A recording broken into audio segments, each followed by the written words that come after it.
Welcome to the podcast Friday Feels, brought to you by the Office of Counseling and Wellness at Berkeley College.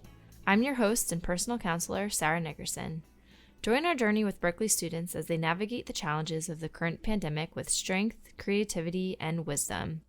New episodes released every Friday. Thanks for listening. Okay, Lupe, welcome to Friday Feels. I am so happy to have you here today. How are you feeling? I'm doing great. Thanks for having me. Yeah, of course. So normally we start the podcast by just having the student tell us a little bit about themselves. So everyone to share major, school, hobbies, anything you want.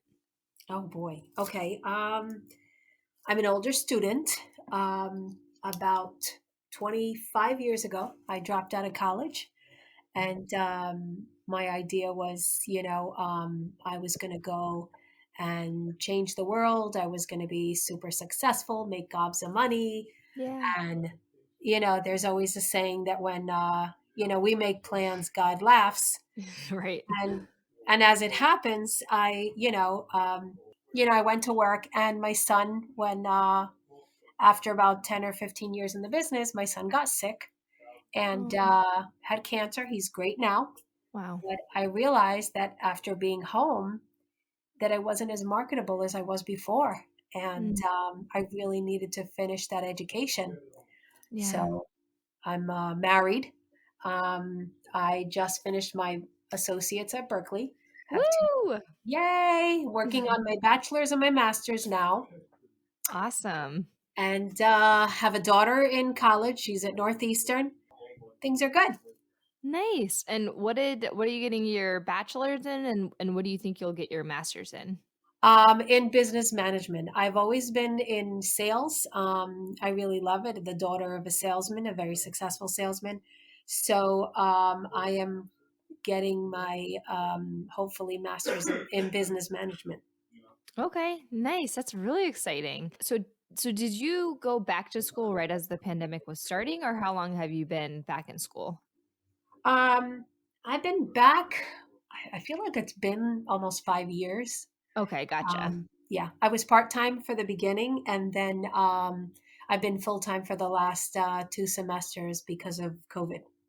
Wow. Yeah, what has it been like for you in the pandemic with school and family and just everything?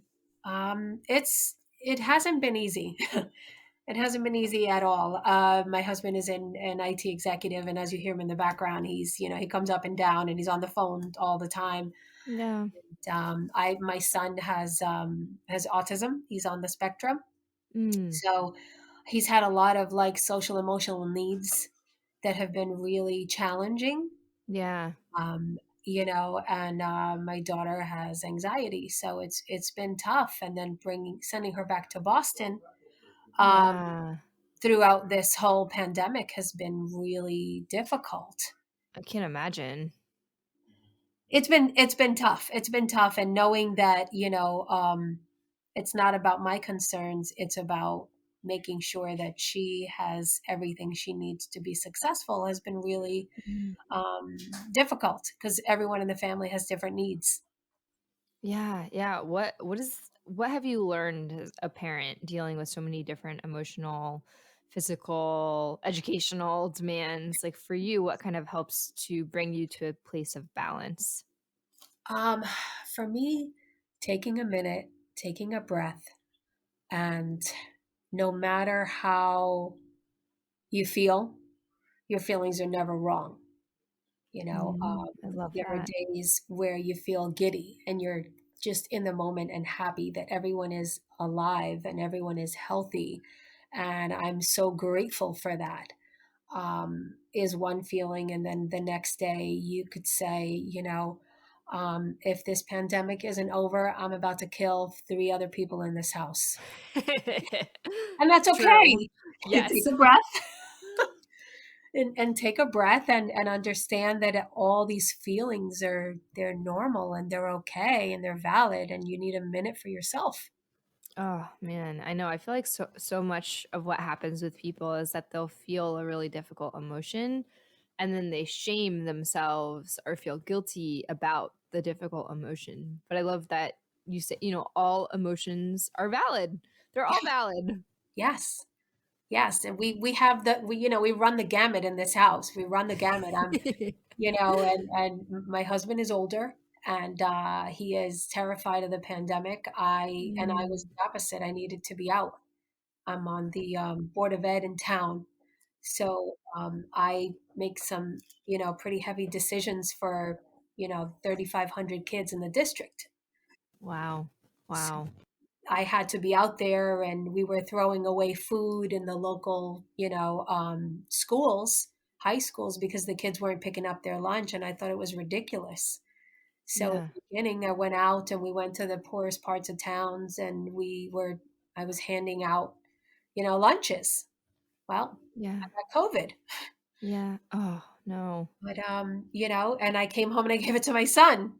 Yeah. But It's so hard. Yeah, it's like, what are you gonna do? You were doing such wonderful and beautiful work that needed to be done in the community, and you took a risk, but it sounds like you also helped so many people in the process. we did. We did. I mean, I came from a really poor family when I was young, and I was Mm. very lucky, and to be successful and to have a successful husband and a great home. But you never forget. So, Yeah. Yeah. just having food being thrown away is just crazy. So, Yeah. getting the coronavirus is for me was just it was scary, but we survived it. I wasn't really very sick. I got sick to my stomach, and my son Yeah. threw up, but we survived it. Yeah, yeah, food insecurity in the pandemic has been such a huge problem, especially for kids and for families where they would be getting a meal or two at school, and that's such a deep need that I've heard just repeated by so many people. So it's really amazing that you saw that need and you figured out a way to fill it. That's just so beautiful. Well, it made the superintendent, it made the district kind of aware that we had to do something differently. We had to, Mhm. reinvent the wheel, if you will. I think that during the pandemic, if you're not constantly rethinking about the way you do things, then it's wasted. It's wasted time, Yeah, you got to be real flexible and be able to move with all the different changes that are happening all the time. right? We opened up 3 schools, and had cars coming in, and pick up their lunches. Any child that was under 18 in town is eligible for a free lunch, whether they got free lunch or not. Wow, that So, must have made a huge difference for so many people. Even with students at Berkeley, this comes up a lot. Students are in need of food resources, and um, yeah, that's just really wonderful that you were able to do that, especially for younger ones who maybe really don't have much of an ability to be able to take care of themselves and to be able to be looked out for in that way. oh, That's amazing. at the end of the day, I That's mean, great. if you're not, I don't know. I mean, I don't mean to sound corny, but if you're not No. living, in service to something or someone bigger than yourself, then what are you Mm. doing? Yeah, for you during the pandemic, like what's something good that came out of it that you weren't really anticipating or expecting? Um, I am not a homebody, and it's funny because I've actually been home for 14 years. I never thought I was built to be a stay-at-home mom, and then when, my son got cancer, it just kind of changes your life. But this was an opportunity to kind of sit down and kind of it's okay. Like, when Yeah. I was home before, I was trying to keep him alive. I was trying to keep everything kind of going, Yeah. uh and it was just a minute to kind of be in your family and see them, hear them, listen Mhm. to, what they have to say. My son is happy, you know? Yeah. Yeah. And to hear him talk and say, "Why are you sitting so close to me?" I I think you love that. and me and your son would get along. Yeah, and just kind of be in it. I mean, we watched all these, like, WandaVision, and Yeah.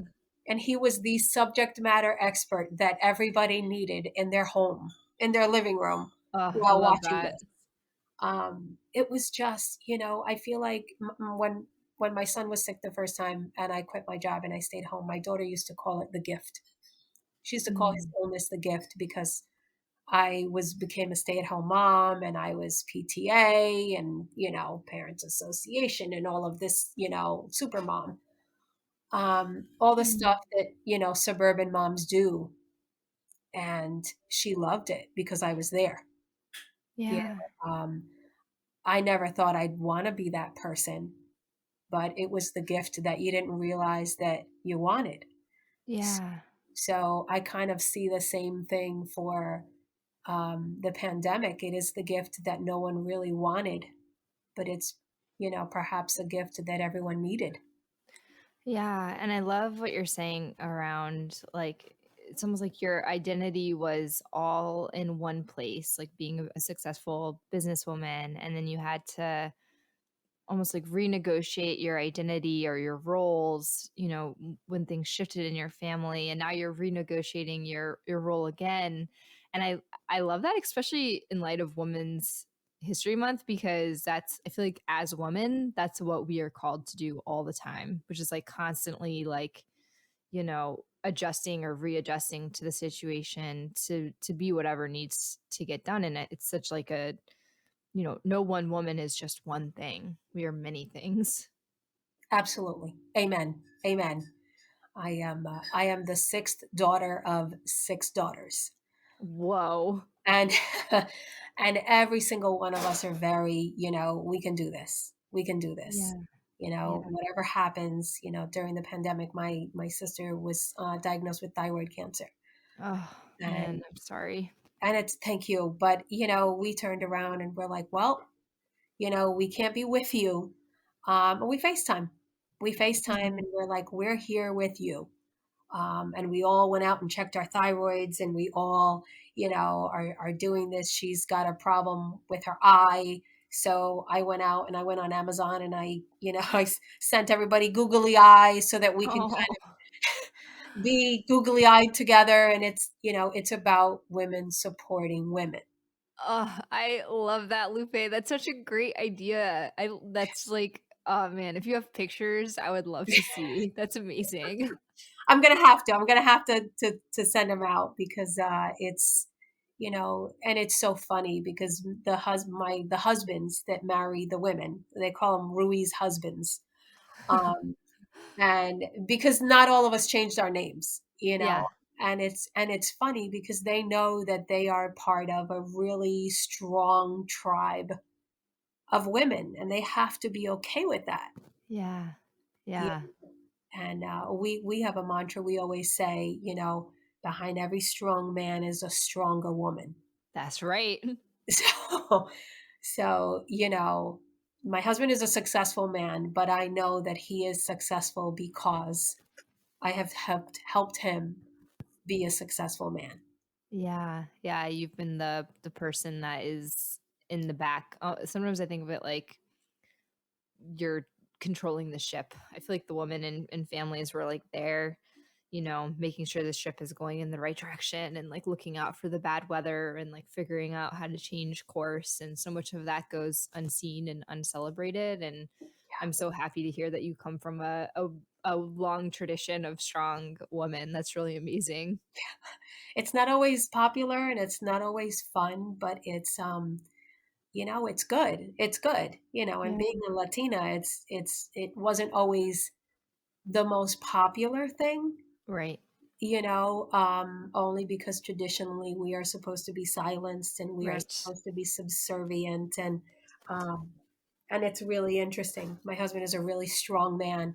Um, when my son got really, really sick, he and I were asked to be on this committee. It's called a PICU committee for the Mm. Pediatric Intensive Care Unit at Hackensack. And after we were on for about a year or two, they asked us to come in for the first day of rounds for new doctors because they always used to look at my husband for the answers, and it used to Mm. make me insane. Yes. Yeah. I was the subject matter expert for my son's illness. I'm still the Right. subject matter expert for autism and for, LCH, what he had, and rare diseases and all of this other stuff. And that one day he stepped up and he said, if I can offer any advice, I would say, listen to the mother. Oh, I love that. That is amazing. And I was like, if I could marry you again right now, I would. Because, buddy, that was the right thing to say. I love that. Yeah, I'm sure that you served as a protector, as a healer, as a, a mother in so many different facets while he was sick. What through both, your son being sick and all these different things that have happened throughout your life as well as the pandemic, what gives you a sense of hope that helps you to keep moving forward even when things feel impossible? Well, I mean, and I have to say, like my daughter said, that my son's disease was a gift because it allowed Mm, me to see that hope is always there. You just have to know where to look for it. mm, Every time you get into your warm bed and pull the covers over, you're in a wonderful place. You're blessed to have lived another day. And to close your eyes and hope for another day, I mean, you're golden. I mean, hope mm, is everything. It is literally everything. And I used to wear a necklace that had, a pretty little ribbon, like a gold ribbon, and it would say hope. And oh, every time I'd go see my son, because every 2 or 3 days my husband would switch over and I would come home and put my daughter to bed and he would stay with my son. And every time I'd come back, a new nurse would say, "That's the perfect necklace. That's the perfect necklace." Because with when you have hope, you literally have everything because yeah. we've been through so much. When you see everything that our generation has been through, women have been through, communities of color have been through, Mm, this is a drop in the bucket. yeah. It's just all about waiting for better days and knowing that at the end of the day, there will be a better day. Yeah. Yeah. That hope is sometimes I refer to it as like the tangible intangible. It's like this unwavering, almost like a golden string that's constantly pulling us back home to ourselves, back to like a place of safety or of of just hope, of hoping that things will change. And also knowing that even if they don't change, that you'll still be okay. Yes, always. That's so hard to accept. It is. It's hard. There are days it's hard that, plenty of us will, lock ourselves in the bathroom and cry. Yeah. And that's okay. Yeah. There's a great feeling after you cry that your sorrows have been emptied. Mm, You've purged them out of your body and you just feel renewed. It's not a yeah. bad thing to cry. It's not a bad thing to feel those feelings because they're valid and you're facing them. Mm, But yeah. it's just you don't want to drown in them. Right. Yeah, it's like finding that in between space between feeling and accepting and acknowledging your feelings, but also believing that things can be different for yourself and that you can keep moving forward. Yes, Yeah. absolutely. Well, my last question for you would be if you had to give any advice or encouragement to other Berkeley students during this time, what would it be? Um, I have plenty of advice, but someone gave me a piece of advice, and it was just, someone who just kind of came in and out of my life. It was someone at the orthodontist's office, and she Hmm. was so it just made such an impact. I had told her years ago that I was thinking of going back to school, but I was so old. I'm 51. I was so old that I didn't think it was going to be a good idea because it would take so much time. And she had said to me, "Time will pass regardless. Ooh. It's what you do with that time that's going to make a difference." So you have to make a decision on whether you're going to use the time wisely or not. Mm, I love that. So, Yeah, time will pass regardless. Yeah, I think that's so hard for people, especially in the pandemic, because yeah, we're kind of just like waiting around, like, well, when the pandemic ends, I'll do this, or when the pandemic ends, I'll do that. And even for myself, you know, you know, I'm 32 years old. Most of my friends are married, they're starting to have babies, and it's really hard for me sometimes to sit with like my life the way it is now. Like, I want to live in like, well, like, when I get married or when I find a partner or when I have kids, but time will pass regardless. right. Exactly. And just accepting like this is the season I'm in. And like there's so many ways to create love and a sense of family and community and belonging, even without having those things that I really want. And so Right. yeah, I really love that advice, and that was meaningful for me today. So Yes. thanks for sharing that. No, great. Things are things, Sarah. Things are Yeah. things, and feelings are really what matter. When I was alone, I had to think about, okay, what matters today. Yeah. Today, I'm going to be happy. I lived in an apartment in the Bronx, and I didn't have anything, and I barely had any money to pay rent and food. So I had to decide I was going to go hungry and I was going to pay rent because I needed a roof over my head more than I needed food in my belly. Right. And you create the joys in your life. It's just based on a decision that you make. Yeah. Yeah. Choosing to face the sun instead of the darkness. Yes. I Yes. love that. Well, Lupe, thank you so much for being on here today and for sharing your wisdom and your hope and your joy and your warmth. And I'm really looking forward to just seeing where life takes you and what good things are in store for your family. And I just thank you so much for being here today. Thank you. Thank you. It was so great talking to you. I mean, it was very easy and comfortable and lovely. So I really appreciate it. Thank you so Oh, much. thanks, Lupe. I hope you have a wonderful rest of your day.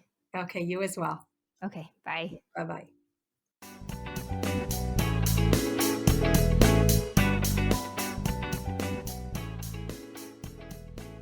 That's all for now. Join us next week for another episode of Friday Feels. Enjoy your weekend and stay safe. Be well.